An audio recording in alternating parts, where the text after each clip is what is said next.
Bom, gente, então, a aula de hoje eu vou estar falando para vocês sobre Prisma, retomando a lendária, a antiga sessão 1, 2, 3. Ele existe. Sessão 1, 2, 3, apostila 4, módulo 10. Retomando ela, né?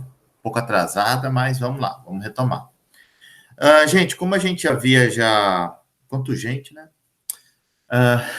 Como a gente havia discutido, então, eu vou estar gravando essas aulas da sessão 1, 2, 3 e depois marcando fora do horário de aula para estar fazendo os exercícios de aplicação dessa parte, tá? Os módulos 10, 11 e 12, que são os três módulos dessa apostila, os exercícios de aplicação são rápidos, são teóricos, não envolvem a parte de conta, nada, tá? Então, de certa forma, são bem simples para estar se resolvendo, são rápidos de se resolver. Então, nesse primeiro momento, eu já vou estar gravando as aulas desses três módulos e a gente já vai estar fazendo exercícios dessa parte, ok? Então, primeira parte, módulo 10, prisma óptico, apostila 4, seção 1, 2, 3. Bom, prisma. O que é um prisma? Como que fisicamente eu defino um prisma? É um triângulo? Não, não é apenas um triângulo, tá? Aqui eu coloquei duas definições de prisma óptico, que eu achei bem interessantes para vocês estarem procurando guardar. A primeira definição, definição 1. Definimos como prisma óptico qualquer objeto homogêneo e transparente, isso é importante, transparente, que tenha duas superfícies planas e não paralelas. E a segunda definição é um meio óptico separado de outro por duas faces planas e não paralelas. Essas duas definições meio que se completam, né? Mas elas têm uma coisa muito importante em comum. O que caracteriza um prisma? São duas superfícies ou faces planas não paralelas. Ou seja, se você pensa em prisma, pensa em um triângulo, pois bem, nesse triângulo, apenas duas faces têm que serem planas. A terceira face não necessariamente precisa ser plana. Ela pode ser rugosa, pode ser irregular, tá? Apenas as faces planas, por onde a luz vai estar incidindo e vai estar emergindo, é que devem ser planos. Outra coisa importante também, essas superfícies planas não podem ser paralelas, elas têm que se cruzar em algum momento. Os componentes desse prisma. Aqui nessa figura estão marcados três componentes: aresta principal, que é essa linha aqui, seção principal, que eu estou falando da seção lateral do prisma, e faces planas e não paralelas. A união, a junção dessas faces planas, elas vão estar formando um ângulo. Esse ângulo A aqui é definido como ângulo de abertura ou ângulo de refringência. É o ângulo formado entre as faces onde a luz vai estar incidindo e vai estar emergindo do prisma. Então, ângulo de abertura é o ângulo entre as faces onde a luz chega e a luz sai do prisma. Esses ângulos, eu tenho um ângulo aqui também e tenho um ângulo nessa ponta aqui também. Eles não vão ser, eles não têm interesse para nós, não são relevantes para nós. A única coisa que é relevante é esse ângulo de abertura aqui, que está relacionado às faces envolvidas com a luz, ok? Mas, é claro, não são apenas estes componentes que fazem parte do prisma óptico. Quando a gente está incidindo luz sobre essa estrutura, eu tenho vários outros componentes envolvidos. Então, não se assustem agora, não se assustem. Força, segura, se ajeita na cadeira. Talvez seja um choque, mas vamos com calma. Meu Deus, que sopa de letrinha. Ai, meu Deus do céu. É meio tumultuado, né? Eu sei, eu sei, eu sei. Desespero já tá batendo, coração mais forte, eu sei também, eu sei, eu sei. Mas calma. Vamos ver essa figura por partes, tá? Primeiro de tudo, como eu já estou colocando aqui em cima, esse é um slide para a vida. Ou seja, o que significa para a vida? É um slide que você vai ver um monte de termos, mas não são todos extremamente importantes e fundamentais para você memorizar. É claro, se você conseguir memorizar tudo que eu vou falar aqui, tá ótimo, excelente, lindo e maravilhoso. Mas, se não conseguir memorizar tudo, não tem problema. No próximo slide, eu vou falar os pontos mais importantes, tá?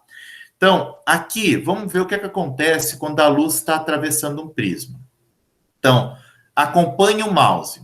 A luz, ela está vindo nesse caminho até bater nessa face do prisma.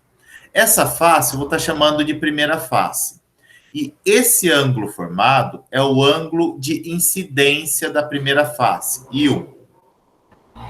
Como o meu prisma ele muda de meio, ele vai sofrer uma refração. Então, o caminho original desse raio de luz seria seguindo essa linha tracejada. Mas como ele mudou de meio, ele sofre uma mudança de caminho e ele segue nessa trajetória aqui, nessa linha azul, tá? Esse R1 representa o ângulo de refração. Então, é o ângulo de refração desse prisma.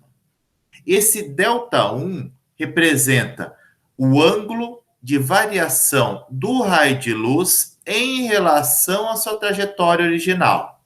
Então, cuidado com isso. Delta1 é a variação angular em relação ao caminho original. E R1 é o ângulo de refração, tá?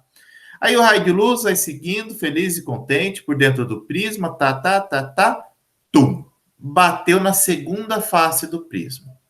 Quando ele bate na segunda face, R2 representa agora o meu ângulo de incidência. Então, porque ele está incidindo nessa face. R2 é incidência. Quando ele atravessa essa face, essa superfície, ele vai sofrer uma refração novamente. Essa refração eu estou chamando de I2, porque é na segunda face. Ok? Então, R2, incidência na segunda face, e 2, refração da segunda face. E se eu prolongasse esse raio I2, ó, então estou esticando ele para dentro do prisma, essa linha pontilhada aqui.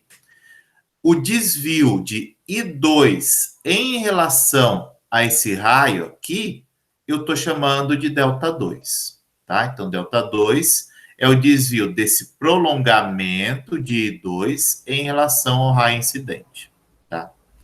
Essas 6 componentes são os fundamentais, foi o que eu coloquei aqui. A gente ainda tem 2 componentes importantes, que é esse delta, tá? E esse A. O A, eu falei para vocês no slide anterior. O A é chamado ângulo de refringência ou de abertura do prisma. Esse ângulo de abertura, ele é dado pela soma de R1 mais R2. Ou seja, se eu saber o valor do ângulo de refração da face 1 e de incidência na face 2 e somar esses ângulos, vai ser exatamente o valor do ângulo de abertura desse prisma. Geometricamente, eu sempre tenho essa relação, que é o que está representado aqui, tá? Esse delta1, que é esse desvio, eu posso obter esse valor fazendo a diferença entre o ângulo I1 menos R1. Então, se eu fizer I1 menos R1, eu tenho desvio angular desse raio aqui. E a mesma coisa nesse caso. Se eu fizer I2 menos R2, eu tenho desvio angular que esse raio sofreu passando de dentro para fora. Esse delta, ele é chamado desvio angular total. Então, delta é desvio angular. Delta 1, desvio angular na primeira face. Delta 2, desvio angular na segunda face. E delta, aqui, sem número, é um desvio angular total. Ou seja, esse raio I1 que está incidindo nessa face, a orientação dele não é na diagonal para cima? O raio I2 não é na diagonal para baixo? Então, ele não inverteu o sentido? Inverteu, né? Então, ele sofreu um desvio em relação ao caminho original. E esse desvio desse caminho em relação a esse é o valor desse delta. Então, delta é um desvio angular entre o que está chegando e o que está saindo, ok?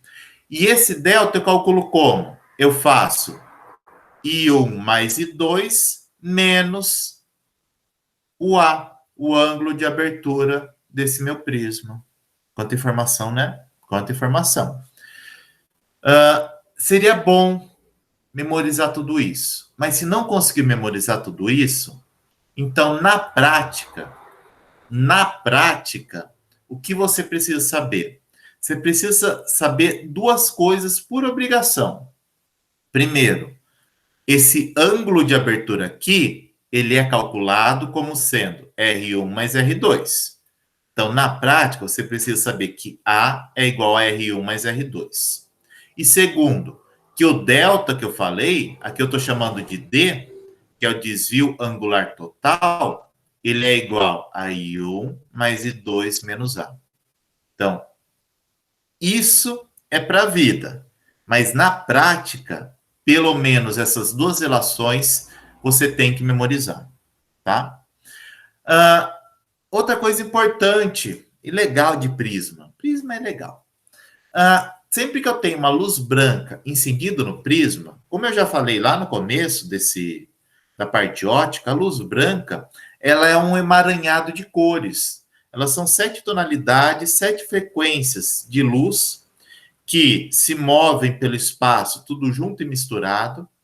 Contudo, ao atingir um prisma, conforme essa luz branca se propaga no interior dele, quando atinge a outra face, ela sofre uma separação dessas tonalidades que a compõem.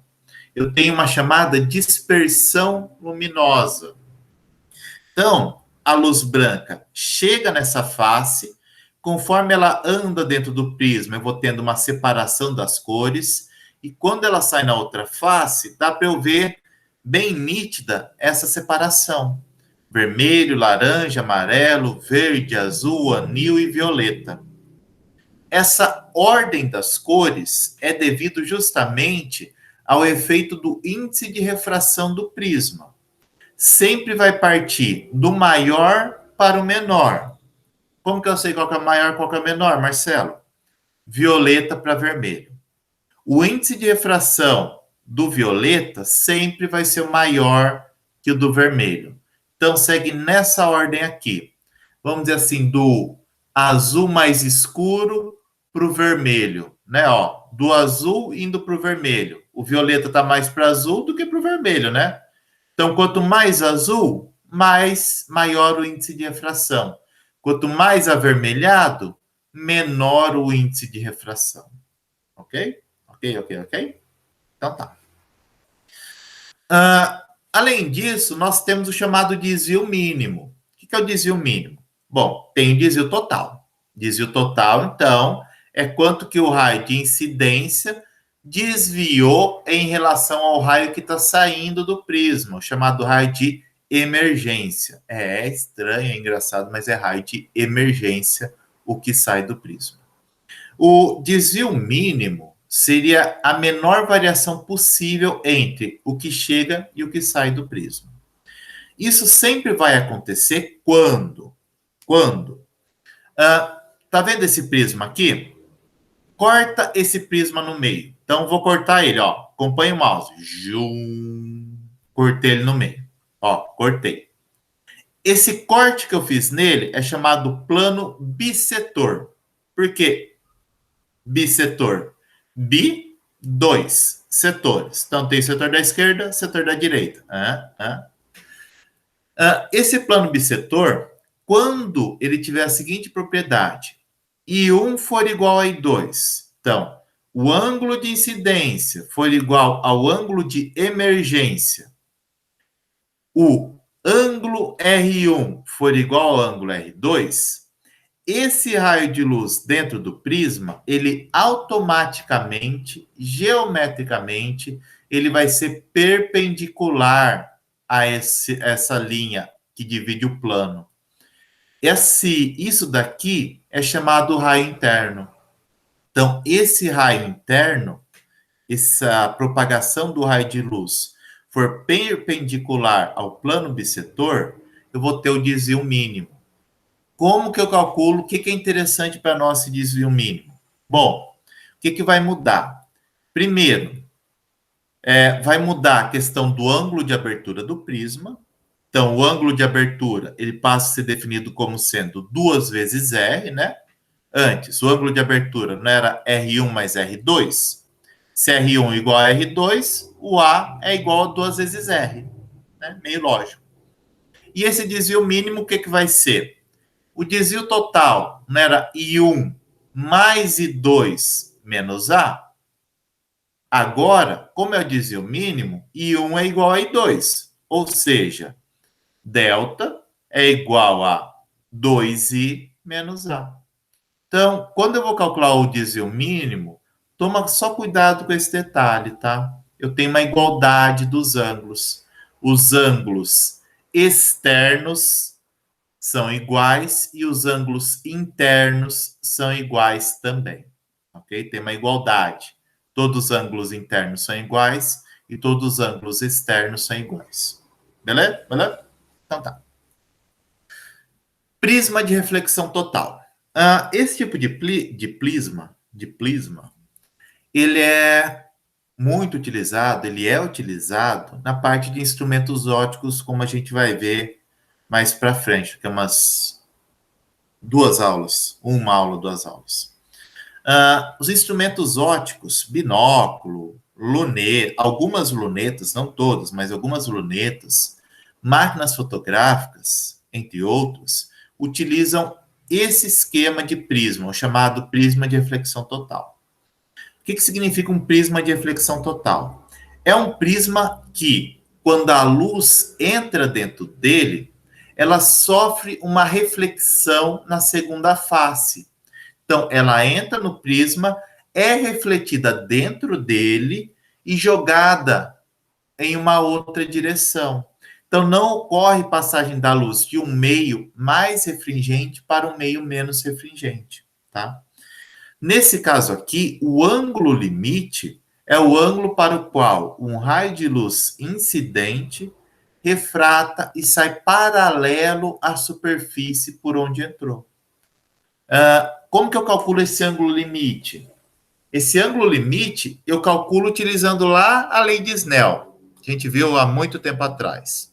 Lei de Snell, N1 seno I igual a N2 seno R. Quando eu vou calcular o ângulo limite, eu não tenho seno R, porque eu não tenho refração, só vou ter reflexão. Então, o ângulo limite, que é esse I aqui, vai ser seno do ângulo limite é igual a N2 sobre N1. No caso do prisma, N2 vai ser o índice de refração do ar e N1 é o índice de refração do prisma. Então, cuidado com isso, fica atento a isso, tá? Ângulo limite, utiliza essa relação aqui. O ângulo limite é o I, N2 é o ângulo, é o índice de refração do ar e N1 é o índice de refração do prisma, tá? Aqui tem dois casos de reflexão, tá difícil, de reflexão total, tá? Nesse primeiro caso aqui à esquerda, então, o raio de luz está vindo, ele entra perpendicular a essa face. Lembrando que, quando ele entra perpendicular à superfície, ele nunca sofre refração. Então, ele vai continuar em linha reta depois que está no prisma, porque ele está formando 90 graus com a interface. Tá? Ele entrou no prisma, bateu nessa superfície, sofreu reflexão. Tá vendo que ele não atravessou? Ele refletiu e foi projetado na outra lateral. Aqui nessa outra lateral, ele sai como se nada tivesse ocorrido. Saiu. Formando também um ângulo de 90 graus, ok? Nesse caso aqui, repara, o ângulo do prisma, os três ângulos, são ângulos de 45 graus. 45, 45 e 45, tá? Esse ângulo de incidência aqui, ele também vai ser 45 graus. Esse é um outro caso também, bem semelhante, só que ao invés de eu ter apenas uma reflexão, aqui eu vou ter duas reflexões. Então, o raio de luz vem perpendicular a essa face, ele entra como se não existisse nada, bateu nessa face, refletiu, foi jogado para cá. Chegou aqui, também refletiu. Ele voltou na direção que estava vindo. Então, ele saiu pela mesma face que entrou, formando o ângulo de 45 graus. Para que ocorra a reflexão total, com ângulo de incidência igual a 45 graus, o ângulo limite ele deve ser menor que 45. Então, esse I aqui, que é o chamado ângulo limite, ó, esse cara é o ângulo limite, ele tem que ser menor que 45 graus. Geralmente, os instrumentos ópticos são projetados para que esse ângulo ocorra em torno de 42 graus, tá? Então, esse ângulo I nunca maior que 45, no máximo, sendo de preferencialmente, menor que 45. Ok? E era isso. Obrigado a todos e até mais.